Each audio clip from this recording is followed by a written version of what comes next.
Hello, my name is Russell Swanson, and this is the 14th lecture in a 20-part lecture series that I'm posting on the history of ethics.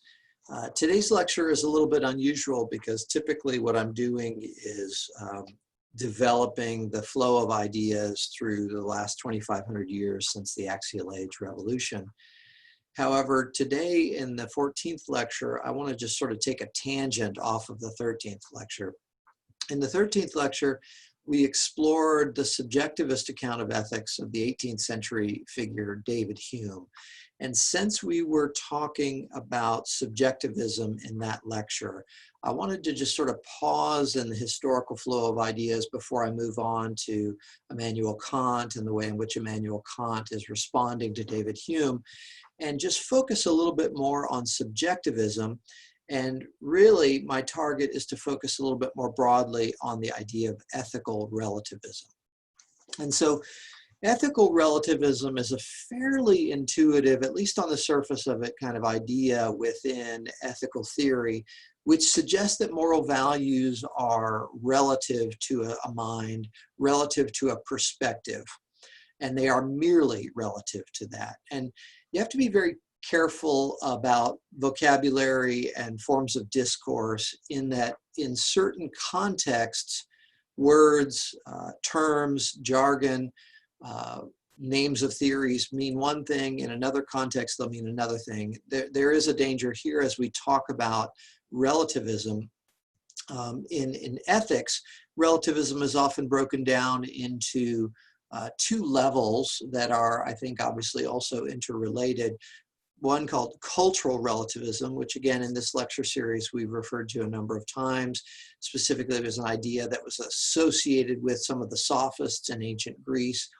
And then the other level of ethical relativism is kind of at the individual level, so cultural relativism and individual relativism, or cultural relativism and what I call simple subjectivism.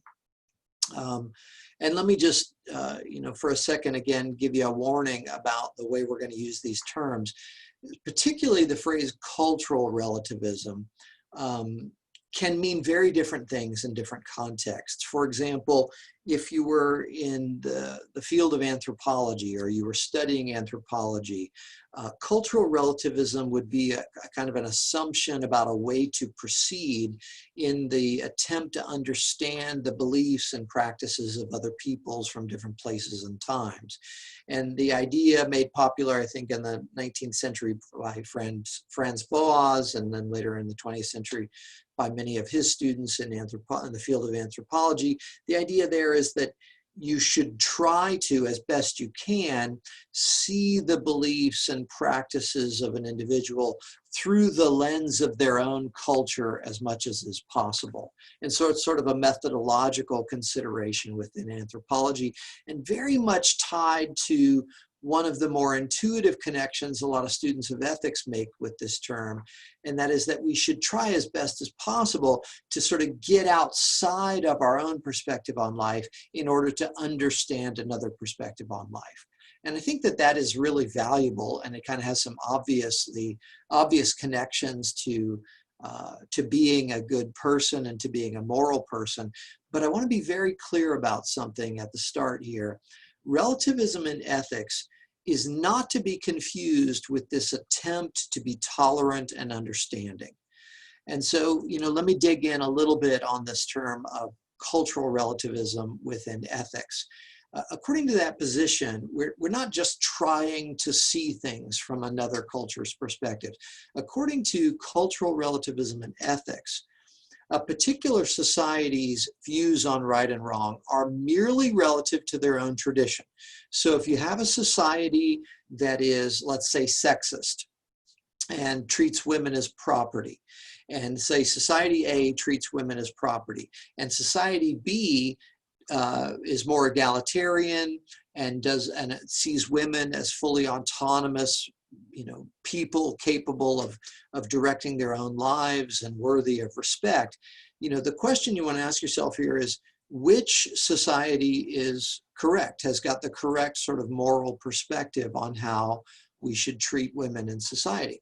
Well, according to cultural relativism, that's a bad question, because according to cultural relativism in ethics, they're both equally right. If in society A, the tradition is sexist and patriarchal, then sexist and patriarchal behavior in society A is the right behavior, morally speaking. And in society B, if society B is more egalitarian and less sexist, then sexist behavior would be wrong in society B. But if you moved from society B and took your sexist behavior back to society A, then you'd be right. Because right and wrong, morally speaking, is, according to cultural relativism and ethics, merely determined by the traditional views or values of that society that you're in. Now, what you should, I hope, be hearing here is that you should not confuse cultural relativism and ethics, or any form of relativism that we'll talk about in this lecture, with tolerance, right? Because again, if we just slightly change our example, let's imagine we have a society A, that is really intolerant, and anybody that shows up on our island with a different view, we immediately kill. And in society B, we have an attempt to be very open and inclusive as much as possible. We live and let live. Now, which society is preferable? Well, according to cultural relativism in ethics, they're both equally right, because moral perspectives are merely relative to cultural traditions. And if in culture A, the tradition is intolerant, then tolerant behavior is wrong. Okay, again, this is, I hope, foreshadowing for you one of the reasons why I'm going to be arguing against relativism today in a course that's designed to sort of get us to think in a more nuanced and sophisticated way about ethics, about questions like how can I live a good life, and in this phase of the lecture series, the question of how can I be a good person. If we simply answer, it doesn't matter, it just matters sort of where you are at the time in history and in geography. And you should just do when in Rome, that attitude in many ways, that approach to morality, let's say, and approach to ethics more generally, is just kind of giving up, I would say, on ethics and morality.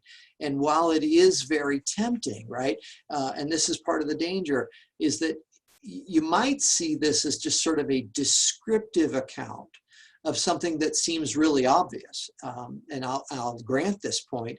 I think it is obvious that people's values are influenced by their enculturation. I argued as much in my opening lecture in this series called The Evolution of Philosophy.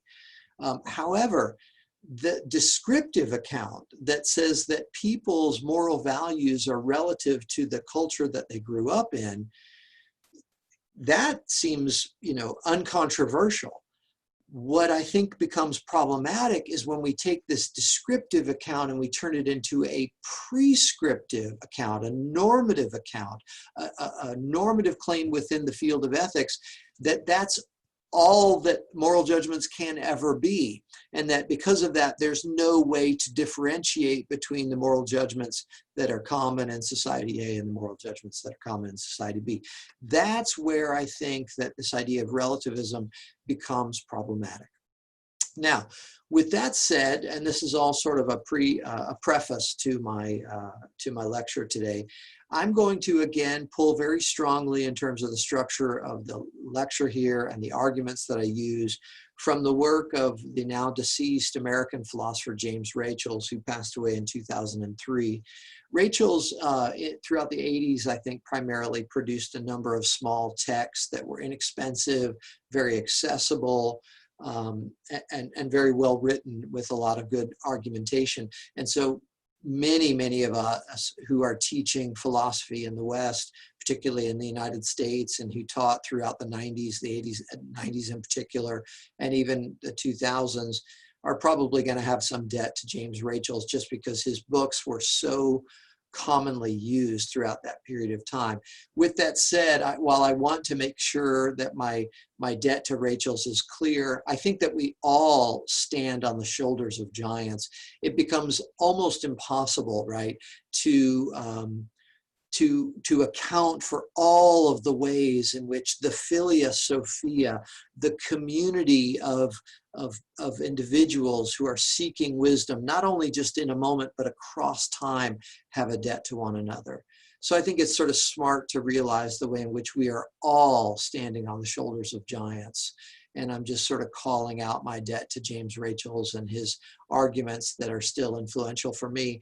But I also want to say that it's been so long, I couldn't even find my copy of The Elements of Moral Philosophy, which first came out in 1986. And again, which I used for so many years, that there's a sense in which I've even lost track of the way in which, some of the ways in which I've been influenced by Rachel's.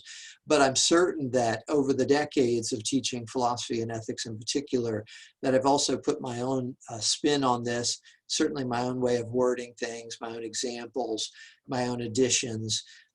And so I'm standing on the shoulders of giants, but in many ways, this is something that, these are thoughts that I've developed over the decades as I try to present these ideas to my classes long after I move beyond using the texts of James Rachels. But just a little homage there to one of the giants that I owe a debt to. And so what I want to focus on is, again, kind of a return for a moment to this idea that ethical relativism is the claim that ethical judgments and moral perspectives are always relative to just that, a mind or a perspective. And ethical relativism is sort of broken down, as we said right in the beginning, into two levels that are interrelated if you think about it for any length of time.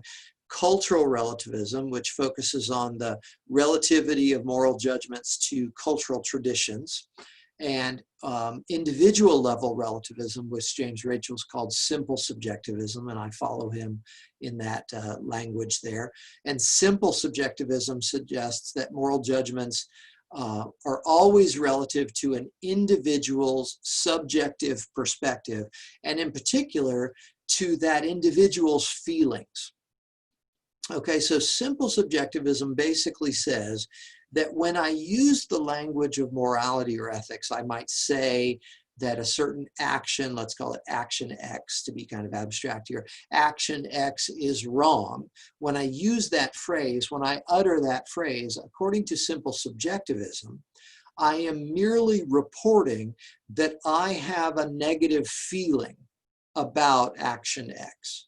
And so if somebody else says action X is right, then they are merely reporting either, and think about this precisely here, either the presence of a kind of a positive feeling about action X, or perhaps just the absence of a negative feeling about actions. Let's make this a little bit more concrete here using a contemporary applied ethical issue like abortion.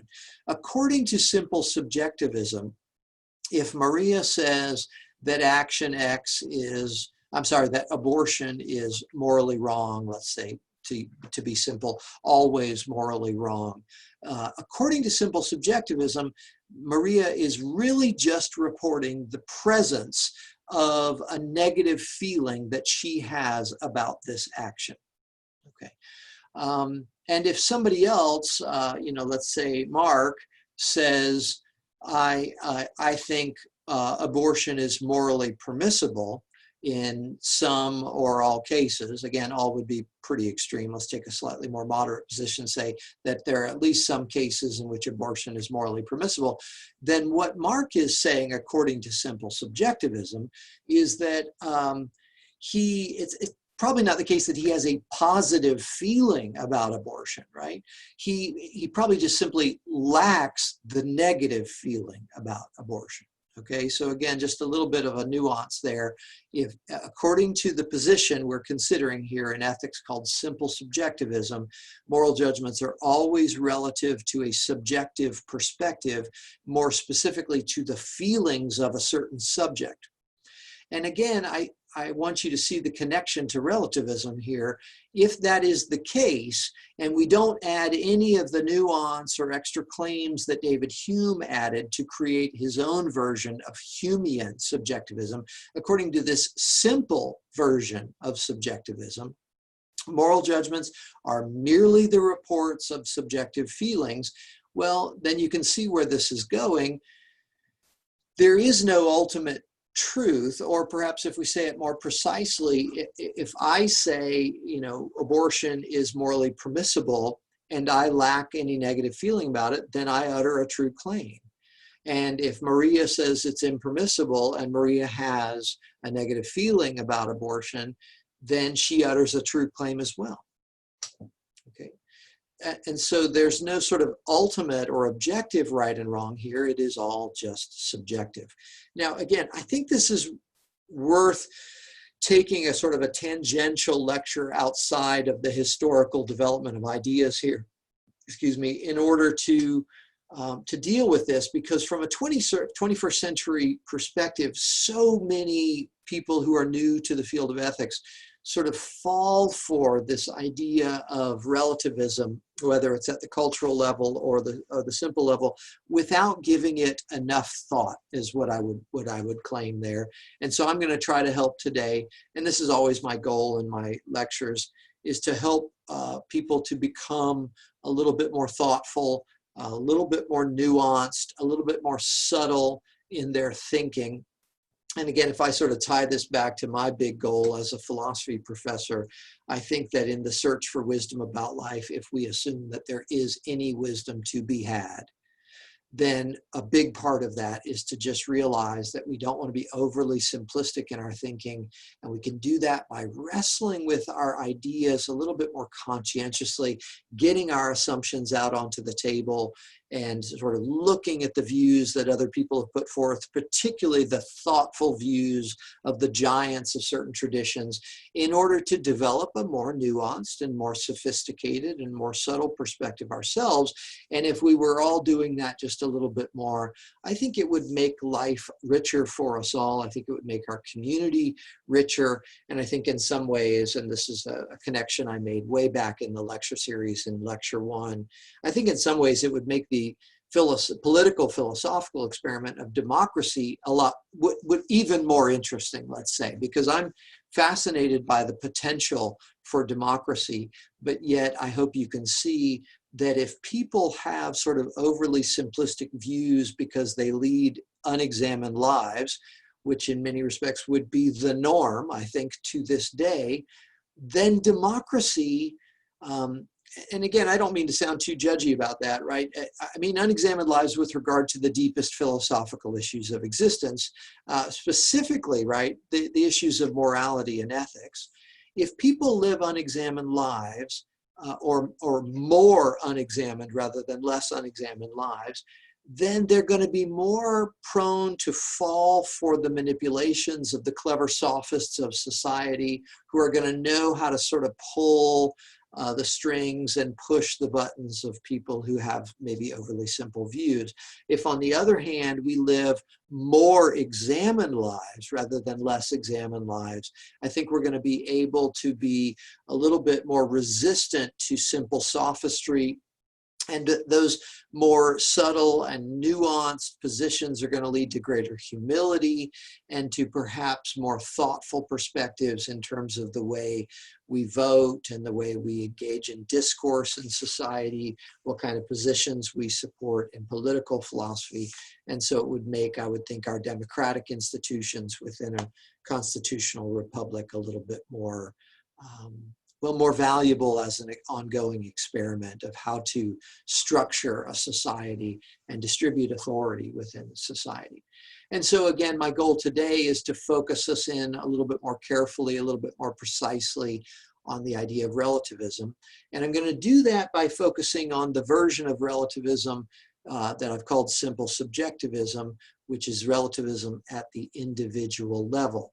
But whatever I'm going to say from here on out, I think can be applied, can be sort of translated into a discourse about cultural relativism as well. I may make those connections as we go along, but I'm going to, for simplicity's sake, sort of focus this in on one of the versions of relativism, simple subjectivism, and begin to sort of flesh out some of the most powerful arguments against this position, and arguments as to why this position is not very helpful. So again, because I took a tangent to sort of talk about my motivation for a second in delivering these lectures, let me rebuild the position for you. Simple subjectivism says that moral judgments are merely reports of a subject's feelings about a certain action, right? And so if I say that abortion is impermissible, I'm using some language, right, that makes it sound pretty sophisticated and important. However, I'm really just, according to simple subjectivism, reporting the presence of a negative feeling towards abortion. And if somebody says that abortion is at times morally permissible, then that person is merely reporting, let's say, the absence of that negative feeling about certain situations in which abortion would be morally permissible.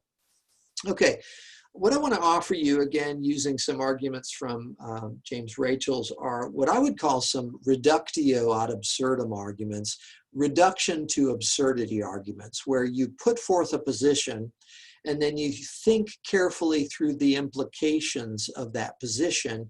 And if any of the implications of that position are absurd, implications that I just don't believe that that is true. Well, if those are implied by the original position, now you have cause to doubt the original position, right? And so these will be reductios, reduction to absurdity arguments against simple subjectivism, two of which I know I get out of the work of Rachel's a long time ago. One, I think I've kind of developed myself built off of those, but again, it's been decades now, and so I have to admit a little bit of fuzziness on how exactly I'm standing on the shoulders of the many giants that I'm standing upon here to explain to you my own thoughts on the matter. So the first reductio argument has to do with the idea of moral disagreement. If we accept the position of simple subjectivism, we seem to be committed to the idea that there is no genuine moral disagreement at all. Okay, so if you believe in genuine moral disagreement, then this argument is going to impact you, because this argument is going to suggest that simple subjectivism implies no moral disagreement. Okay, so let's flesh that out a little bit. Let's take an example of, let's say, somebody with a racist belief system. Let's call him Derek, and then let's salvage Maria here and bring her back into the argument and say that Maria is somebody who strives with every fiber of her being to be as little a racist as possible. And I put it that way very much on purpose, because I happen to believe that we are all informed by our culture, right? That's an obvious sort of truism. And we're all informed by our experiences. And to some degree, the human mind is such that we take our experiences and our enculturation and we project that out onto our experiences currently in order to sort of interpret our experiences.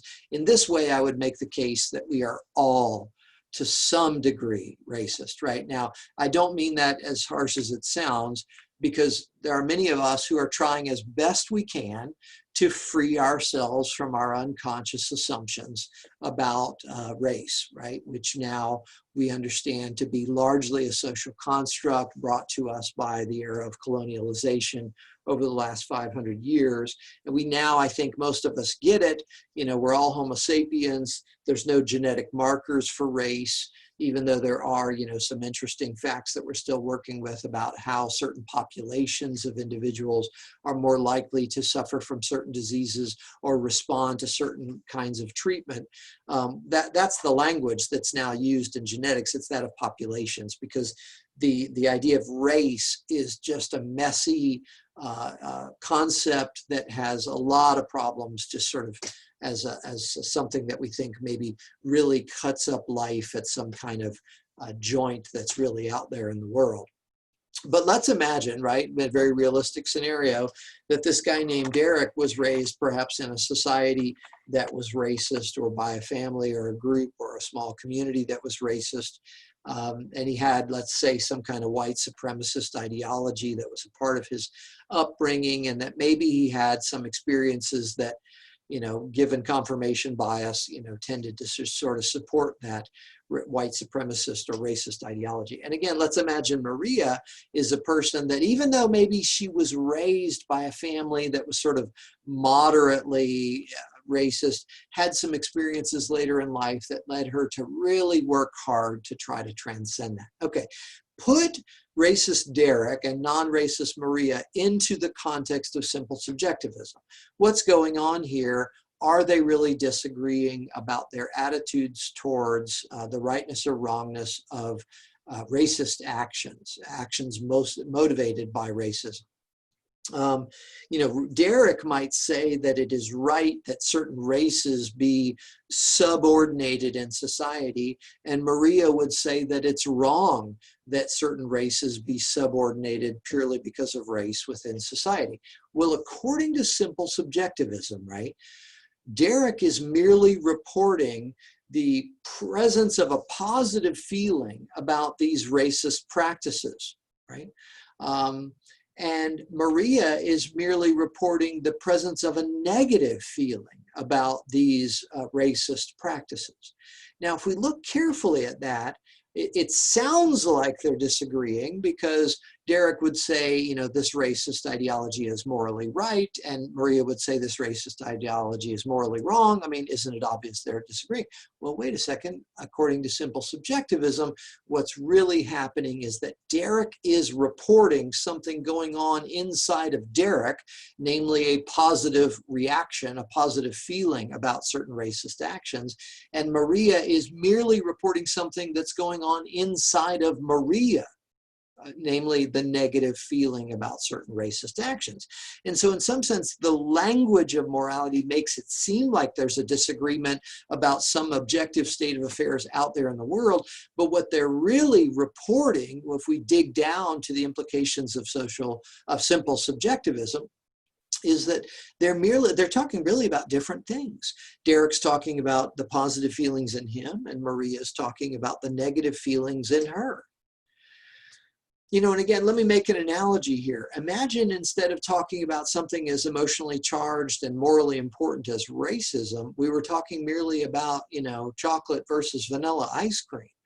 If Derek says that, vanilla ice cream is the absolute best, and Maria says chocolate ice cream is the best, do we really want to pursue this as some significant disagreement?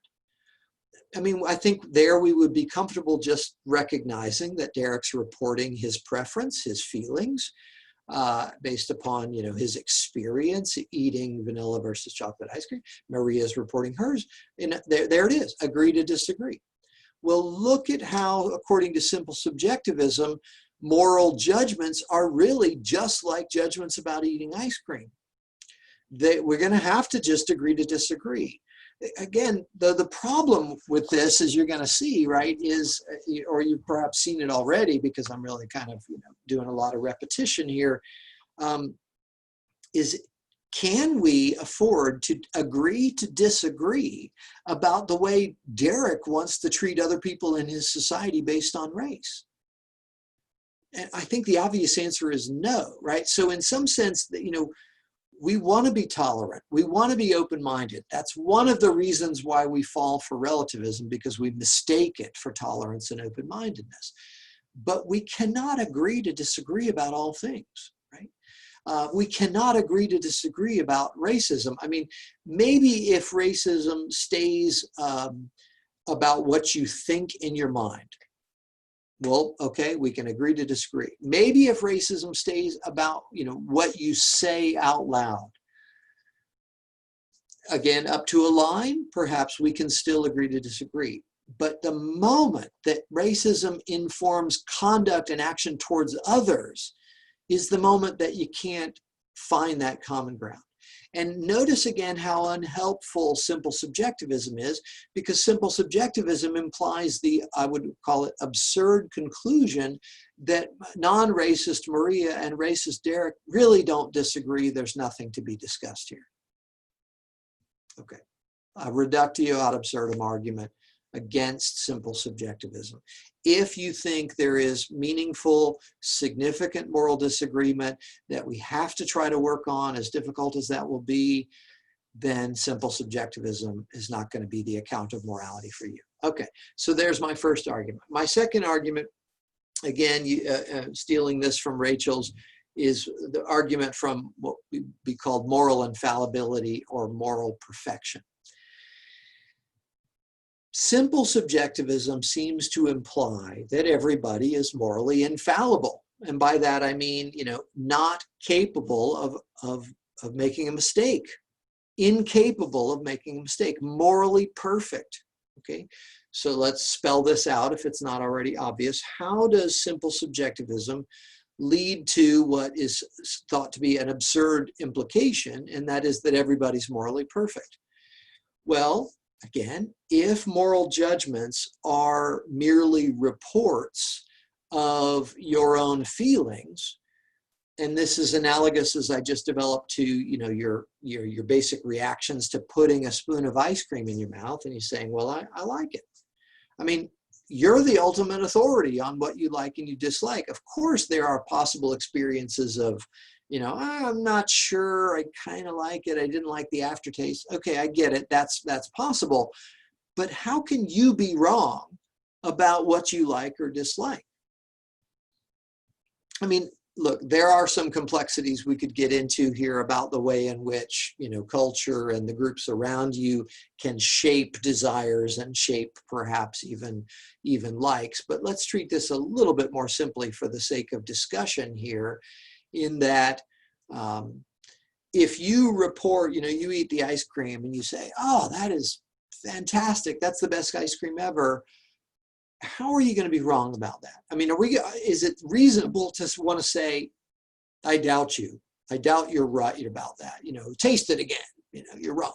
And if moral judgments, being reports of subjective feelings, are, analogous to reporting whether you have a pleasant or a negative feeling about the ice cream in your mouth, well, then everybody's going to be morally perfect. Right? And that is, I would say, a kind of an absurd implication, an absurd conclusion that we've drawn from the position called simple subjectivism. Again, let me add a layer here. It's so tempting, right, to think that morality is subjective, in part because so few people live truly examined lives. So few people are philosophically awakened enough to really wrestle with these things. And so in some sense, many people actually are probably just reporting their feelings when they make their moral judgments. But that's not what's at issue here in exploring relativism and ethics. The question is this the best account of morality that we can offer? And by best, I might mean, or I'll emphasize, is this the most useful account of morality that we can offer? And I hope you're seeing that I'm building the case, I hope effectively, for no. This is not the most useful account we can offer. It implies absurd things like there's no real moral disagreement and everybody's morally perfect. And let's add one more that, again, I can't even remember if I have a debt to Rachel's on this one. It implies another absurd conclusion, I would say, at both the cultural and individual level, and that is that if some form of relativism is correct, and that's all that we can ever say about morality, then there is no moral progress that is possible. Not historically, not at the level of cultures, and not at the level of individuals. Let's stick, as I said I would, to the level of individuals here. Let's talk about, Maria again. If Maria was raised within a family that was racist, and Maria engaged in acts of subordination towards other people based upon race when she was younger, but has in some sense come to see the light that people, should be judged by the contents of their character rather than the color of their skin, to pull from the discourse of Dr. Martin Luther King Jr. and others. In some sense, I think we'd like to say Maria has exhibited, some crucial development in terms of her moral perspective on life. However, if simple subjectivism is right, it's not only right in a moment, it's right across time, And so Maria, you know, as a racist younger person, right, was reporting these kind of negative feelings about peoples of other races, and she was reporting positive feelings about racist actions of subordination. Later on, let's just say, sake of simplicity, 10 years later, when now, you know, non-racist Maria says that she feels negative about acts of subordination in terms of how we impact the lives of others based upon racial lines. We cannot, according to simple subjectivism, say that her position is better 10 years later. Why? Well, because her position was right then, because it was a report of her feelings then, and it's right now because it's a report of her feelings now. Let's go ahead and jump out just for a second from simple subjectivism back to cultural relativism in ethics for a second, because I think it's a little bit easier to see this argument there. You know, let's talk about the United States of America, which is a beautiful a set of ideals that inform our tradition in the United States as we have. You know, let's just own the facts of our history. Even our democracy started off as Greek democracy in the ancient age was as ethnocentric, as, you know, having a kind of a patriarchal, well, not a kind of, definitely a patriarchal focus, having a classist focus. To say it very simply, you could say that American democracy, which was democracy 2.0, reborn in the modern age, you know, started off in the 18th century as racist and as classist and as sexist. And, you know, again, I celebrate the project that is the United States of America. I celebrate the moral ideals that underlie our society. And as a part of that celebration and championing of those ideals, I want to see my society move increasingly in this direction. And so, you know, to be consistent with the position I'm describing, I want to say that it was moral progress for us to move beyond institutionalized, state-sanctioned, racist ideology.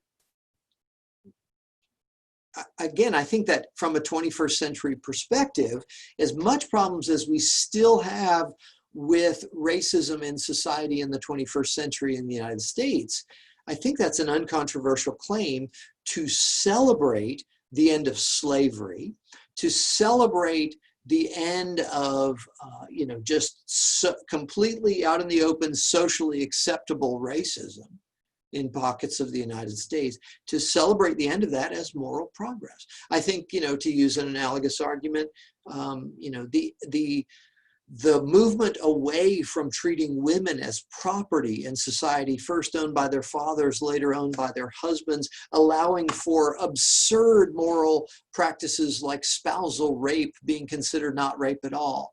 I mean, it is moral progress that we have moved past that. Again, is there still sexism in society? Of course there is. And so we should continue, right, in celebration of our own ideals to strive towards this project, right? And I'm here using the language very purposefully of one of my, you know, favorite 20th century American philosophers, Richard Rorty, you know, to have a kind of a patriotism that is grounded in the project, the ongoing, always imperfect project that is our society, to fulfill its promise in terms of our moral ideals. That is something that I can take pride in, but it doesn't mean I can sort of sit back and say, you know, woo, we're the best, right? I mean, in some sense, we're always striving for moral progress. And that deep down, right, was the point I was trying to address here at this moment in this lecture, which I've then, you know, sort of, you know, taken a tangent upon and built out some other implications on this and expanded the argument. But if I simplify it back down, if you take either form of relativism, cultural relativism or simple subjectivism, and you take it seriously as the only account of morality that we can offer, then you have to give up on the idea of moral progress. And I think that would be a sad day for any of us as individuals, and I think it would be a sad day for us as a society to give up on moral progress And so we should not embrace simple subjectivism, and we should not embrace cultural relativism in ethics as the best we can do. And so again, I'm going to follow James Rachel's here as he finishes his position on this topic in that 1986 publication, The Elements of Moral Philosophy. And so Rachel says, so why do we still see so many people fall for simple subjectivism or any form of relativism in the 20th and 21st century? And I think I've implied along the way one answer, and you know, this is not Rachel's answer, but I think people, they fall for it in part because they just don't understand, right? They mistake it for tolerance and open-mindedness, which is really ironic if you begin to think about the implications that I have developed for you here in this lecture. But to pull some points from Rachel's argument against simple subjectivism, or in this case, this phase of the argument, this phase of the lecture, reasons that are probable in terms of explaining why people tend to fall for subjectivism. Okay, and let me set a little context here. We're talking about ethics in the modern era now. And so you should, again, go back to my lecture on this and make sure you understand the modern crisis in ethics, the rise of science, and particularly science using mathematics, right? Quantifiable scientific hypotheses that get tested over time within a community of individuals through publication and peer review, you know, has produced a view of reality that has transformed our notions over the last few centuries. But because of that, we have, as I described in that lecture on the modern crisis, undercut the metaphysics that were the foundations for the ethical theories of morality like divine command and natural law theory. And so in the modern age, because it's so informed by science, divine command theories and natural law theories become increasingly sort of isolated kinds of arguments that sound less and less persuasive in the pluralistic societies that have been informed by science. And along the same lines, the math and science paradigm, right, like this way of approaching reality seems our best bet at producing what we think of as truth. And so in addition to math and science sort of undercutting the foundations of former approaches to ethics, we see a sort of a paradigm, we see a kind of an example of how one pursues truth and how truth claims look within the framework of quantifiable science. And we look at examples like, you know, racist Derek is committing immoral actions, and we just, you know, we see the disconnect there, and we say, and this is again me fleshing out Rachel's argument, that, you know, on the one hand, you know, you can describe, you know, the way the hydrocycle functions in certain ecosystems with, you know, better than ever before, and there's certain facts that seem observable that allow for prediction in the realm of quantifiable science, and we just don't have any facts like that we can appeal to about why racist Derek's actions are wrong. So, and this is the way I've described it in the lecture series so far, we fall from a kind of a naive, overly simple account of morality that is absolutist, where there's just sort of one clear right and wrong, usually tied to something like a divine command theory or natural law theory. We fall out of that in the modern era, and we fall all the way to relativism. Since there's no clear-cut truth, like there seems to be truth about the hydrocycle and about patterns of weather and about structures of atoms and about the ways trees grow and about humans needing oxygen and that kind of thing.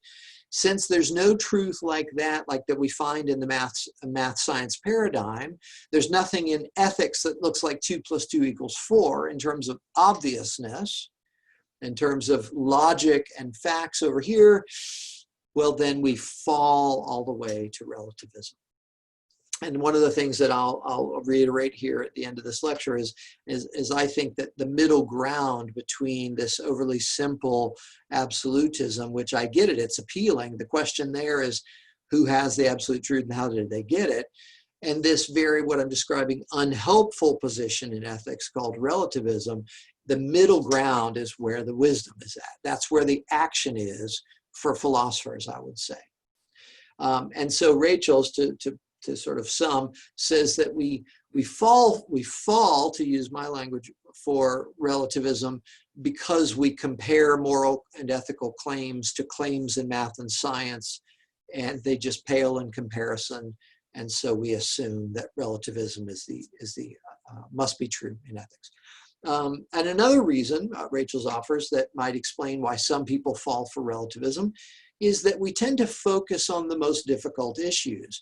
And one contemporary moral issue that to this day has us extremely polarized is the abortion debate. Now, in no way do I want to be seen as characterizing that as a simple debate. It is a complex debate with a lot of nuance and a lot of factors to be considered, and I think that that's part of why this is a tough moral issue. I also, for what it's worth, believe it's a tough moral issue because we have been played by sophisticated sophistry, especially in the late 20th century, when abortion was used, I think, as kind of a wedge issue in politics. There was a lot of very strong rhetoric in the late 20th century, particularly, let's say, the 90s, about abortion. And I think that it whipped up an awful lot of feelings about abortion and shame and guilt with regard to this, particularly in the United States. And so the moderate position that had been carved out in the 70s with the Roe v. Wade decision has been almost increasingly called into question, which is a little bit ironic, but some 50 years later, we're thinking of backtracking on the moderate position that was developed in the 70s on this topic. But again, I'm not trying to say this is a simple issue. It's a complex issue. I was just trying to say that we're polarized on this topic, on this applied ethical issue of the rightness or wrongness or moral permissibility of abortion in different scenarios, because it is a complex issue. I've also, added though this nuance that I think we've been, sort of whipped up into increasingly overly simple, polarized positions due to political discourse in recent decades. But we look at an issue like that and we have trouble imagining that, given the way people are digging their heels in on this issue that's sort of, again, overly simply characterized as pro-life and pro-choice. Again, I think even that language isn't very helpful when we look at this issue. And we don't see any possibility for people moving on the position.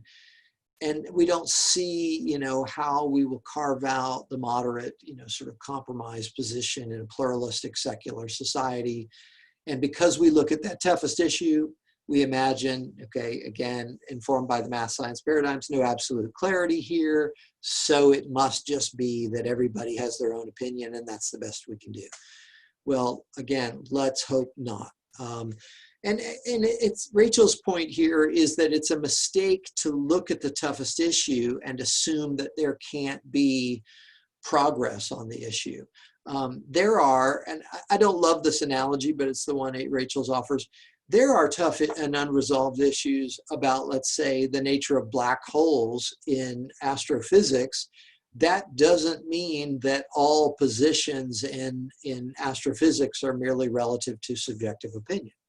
The presence of disagreement about difficult issues does not lead to the conclusion that there's no objectivity to be had. But let me make another analogy that may be helpful, pulling from earlier comments in this lecture. I think that in the United States of America, for us to have gone beyond state-sanctioned racism and state-sanctioned sexism represents moral progress in our society. And, if if we give up on that, we give up on, I think, hope for, the sort of nobility of the experiment that is the United States of America, and that is other nation states that are morally progressive around the world, because there's no such thing as moral progress. And if we can't celebrate the moral progress on these issues and see how that translates into, come on, let's keep at this together in moral public reason, increasingly reasonable public moral debate about tough issues like abortion, and try to find moderate compromise positions. If we give up on morality because there are tough and unresolved moral debates, then we're going to fall into relativism, and in some sense, I would say that we're not going to be able to agree or disagree on this. And I think we've seen the actual results of polarization here. It's the shooting of the doctors at abortion clinics, right? I mean, it's this, if we can't agree to disagree about all the issues, there are many issues that we can agree to disagree about, but we can't agree to disagree about all the issues. Morality is the glue in many respects of society, of large, complex, pluralistic, industrialized, democratic societies. Morality is still the glue. So this is why, in some sense, I'm doing this lecture series, because I want to contribute in whatever small way I can to encouraging people to thinking more subtly and in a more nuanced and sophisticated way about their own views, so that they're less likely to fall prey to overly simplistic sophistry and overly simplistic positions that don't facilitate compromise and discourse and debate in society, particularly with regard to what I would call the public moral debate. And so appealing to the toughest issues, or focusing on the toughest issues, is another reason Rachel's offers us for why we fall for relativism in the late 20th and early 21st century, despite all the good arguments against it. And then lastly, a related matter, we often mistake our failure to persuade people from the possibility that we might have a good point. Okay, and I think that again is descriptively very accurate. Look, people can be very stubborn, and it's probably good for us to say it like this: all of us can at times be emotionally and psychologically defensive, and if we to truly live examined lives, we're going to have to, we're not going to get over that. I just think that that's almost always going to be present, but you have to know thyself, to pull from that important concept in early Greek philosophy. And one important way to know thyself in terms of a philosophical approach to life is know that you're going to be defensive and emotional at times, and then feel that. And when we become present to that in ourselves, maybe we have the chance to not let our positions be informed by that, right? To whatever degree we can sort of try to generate some perspective on our own defensiveness. But the fact of the matter is that there are people who are really stubborn. People like that, and I'll give in to a kind of an ageist stereotype here. And again, don't take this too seriously, because I'm not in any way. A lot of the older people of society are the wisest people of society, right? But there's also sometimes a tendency for people to sort of become calcified over time and unable to deal with the way in which society sort of changes all around them. And this leads to a kind of a digging in at times and a stubbornness at times. And I think we've all met somebody like that who is a little difficult to persuade. Here's one that probably is very tangible to many of us, especially those of you who are younger. You're going to know that there are certain people in your family who are going to have attitudes about human sexuality that seem increasingly anachronistic and increasingly sort of out of touch with our more contemporary understanding of the complexity and spectrum nature and fluidity of human sexuality.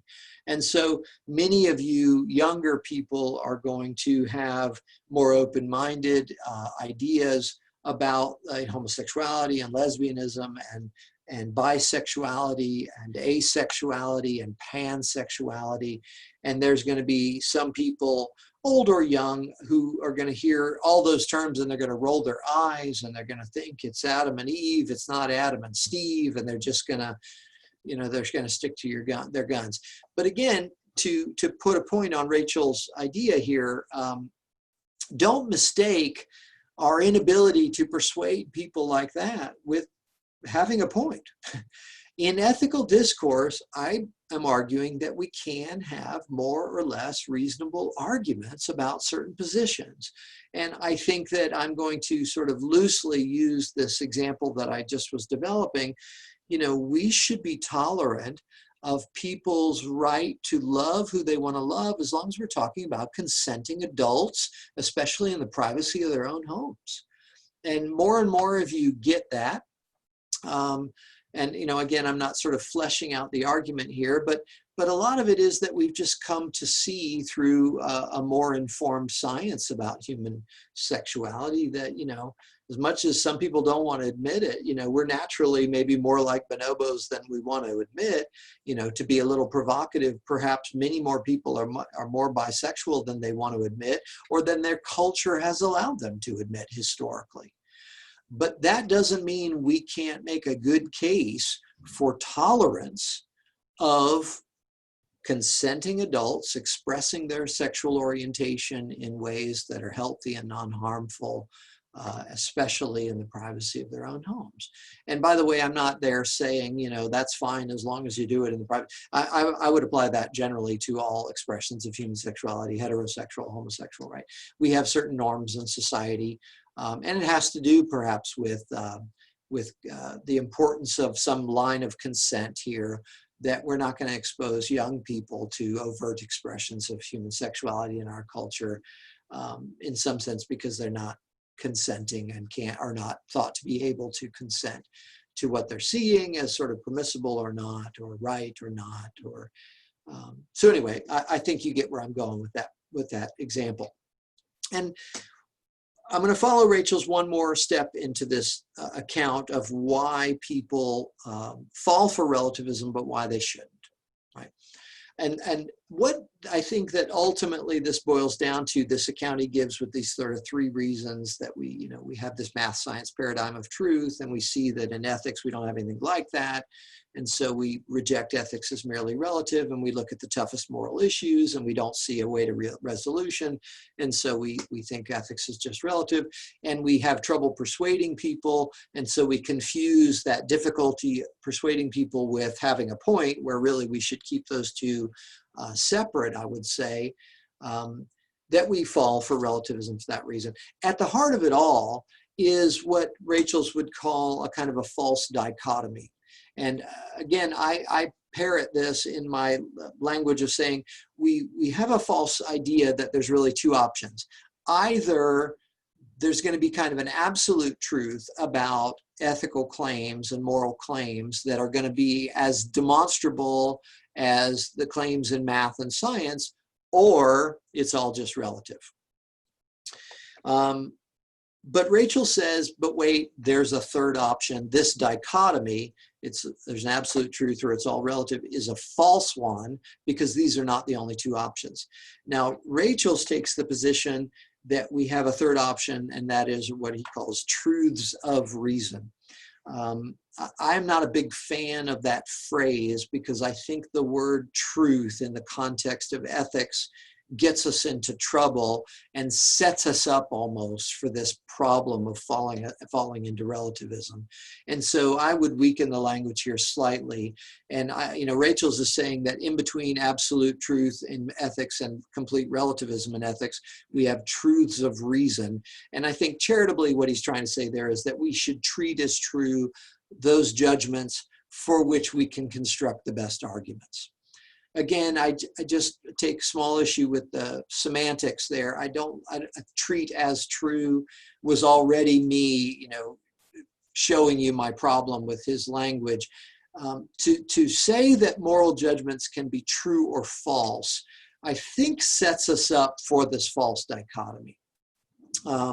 So what I would suggest is that, philosophy doesn't deal with truth or falsity, and that's in part what makes it philosophy. Science and mathematics, in particular mathematics at maybe the highest level, deal with claims that seem to exhibit the highest level of objectivity.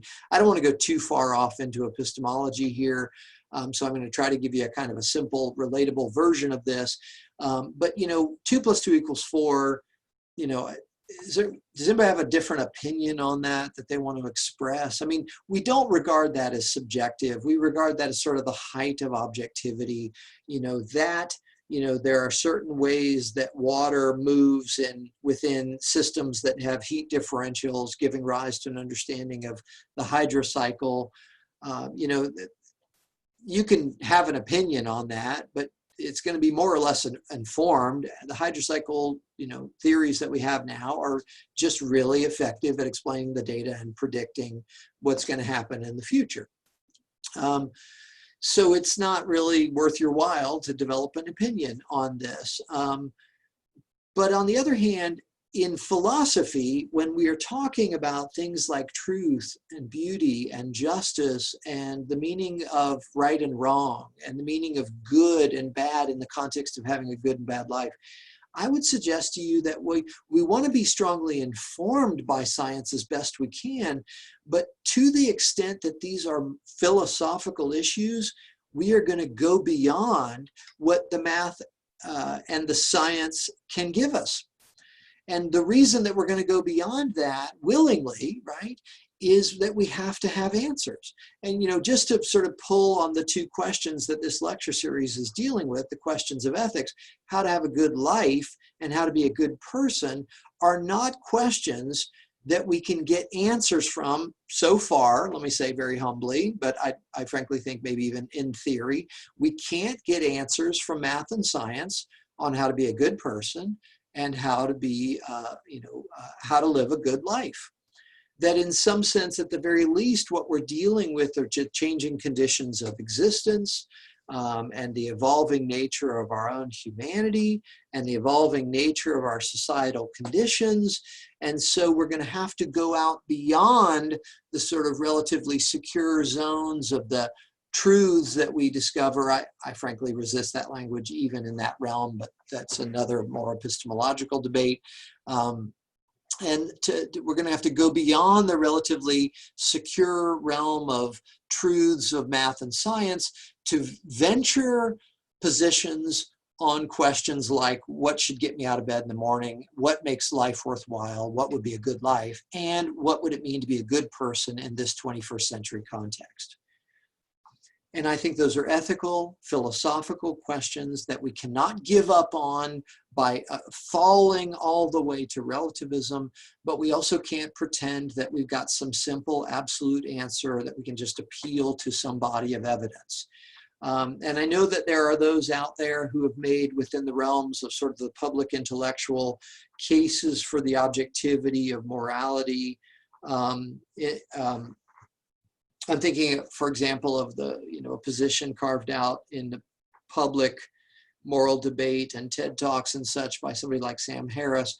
I have a lot of respect for a lot of the work that Sam Harris does. I'm a big fan of his, his waking up work, especially his recent work. I find him, he's a really impressive person. I've always had a problem with his perspective on the objectivity of moral claims. And here's my one, small caveat here.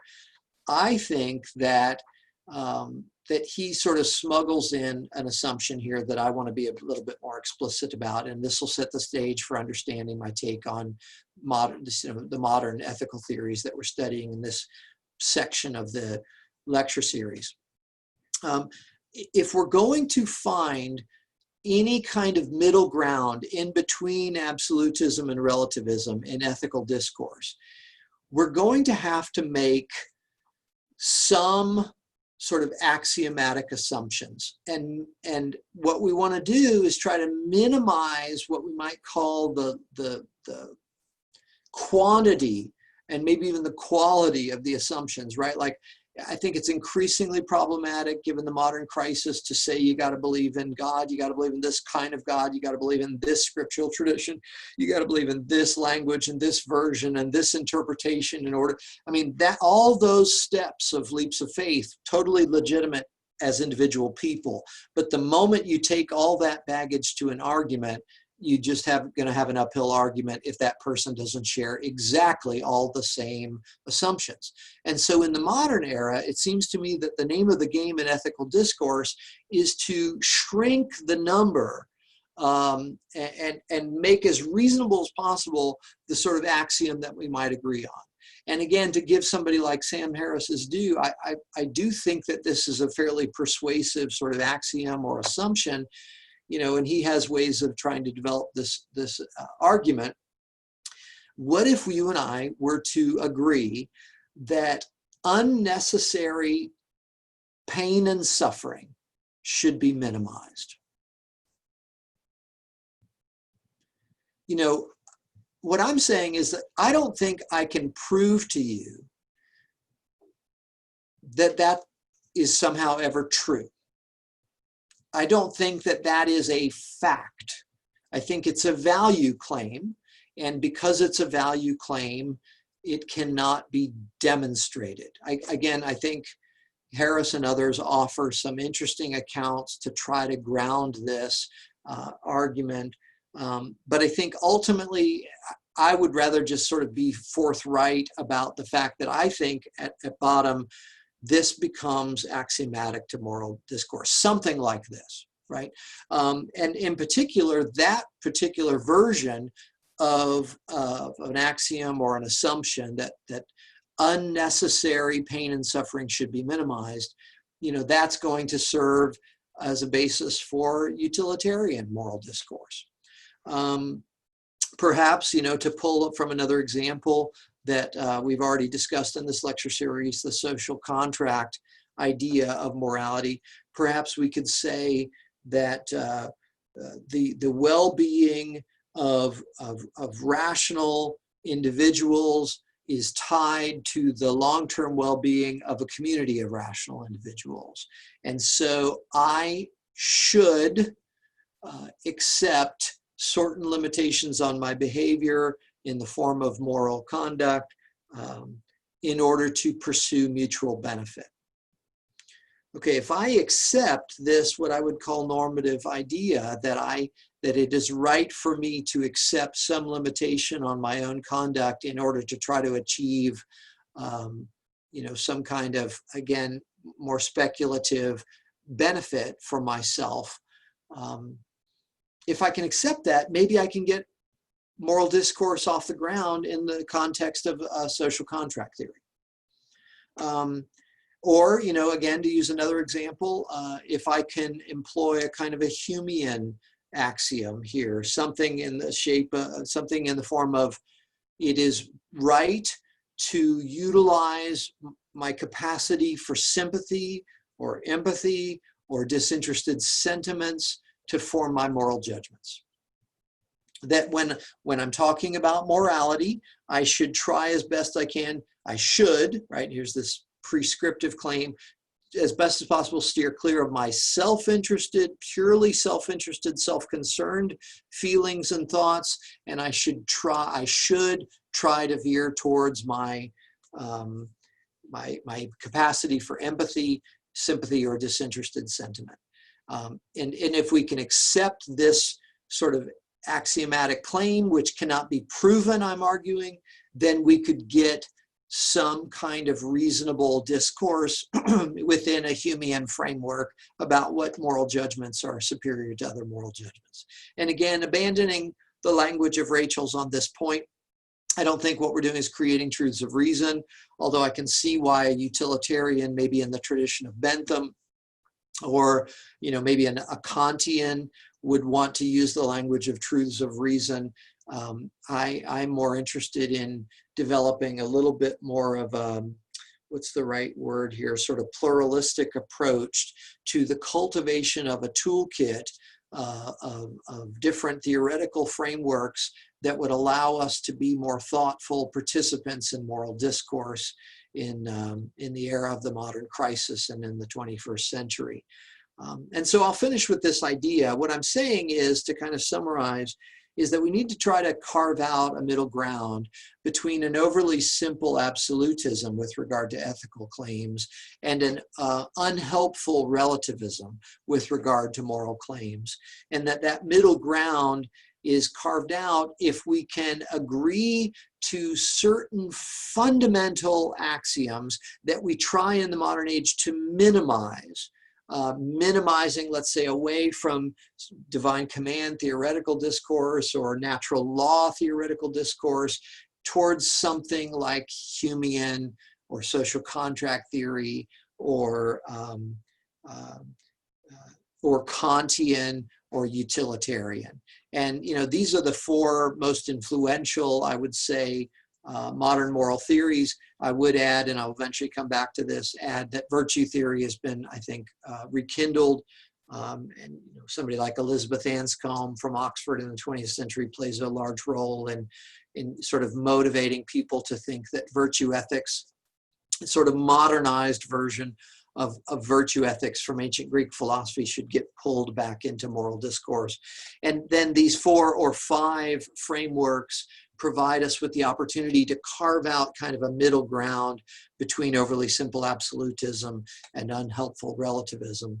But in each case, what I'm suggesting is that you have to, I often use this metaphor, climb the ladder to agree to talk within the framework of this discourse in order to facilitate some constructive, some level of objective discourse here. You either climb the ladder of enlightened self-interest in a social contract discourse, or you climb the ladder of sympathy or empathy or disinterested sentiment in a Humean discourse, and in much, I would say, of what was often called feminist ethical discourse in the 20th century. You climb the ladder of, let's say, objectivity. I haven't developed this lecture yet, but if you were a Kantian, you might climb the ladder of reason. And again, this informs, I think, some utilitarians as well, like Rachel's and Singer, Peter Singer. So you can climb the ladder of reason. And what I mean by that is that maybe you don't, love your neighbor, and maybe you don't care about other people's, long-term interests, and you don't see yours as being overly tied to them, and you don't have children, so you're not too worried about it. But maybe you just sort of are willing to accept this sort of fundamental axiom.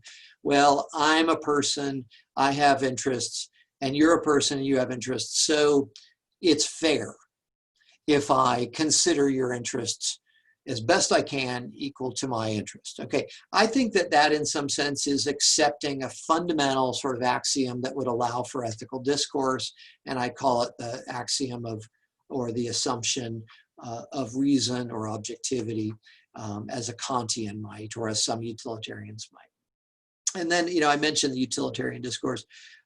Really, it seems to me, and I'll develop this later, that the utilitarians tend to climb either something like the Humean ladder, like John Stuart Mill seems to appeal a lot to the sentiment for humanity, very much echoing the language of David Hume, and others like Bentham and Mill and Rachel's echo the language of Kant in some sense, standing upon objectivity in order to get a fundamental axiom like, for the utilitarians in particular, unnecessary pain should be avoided.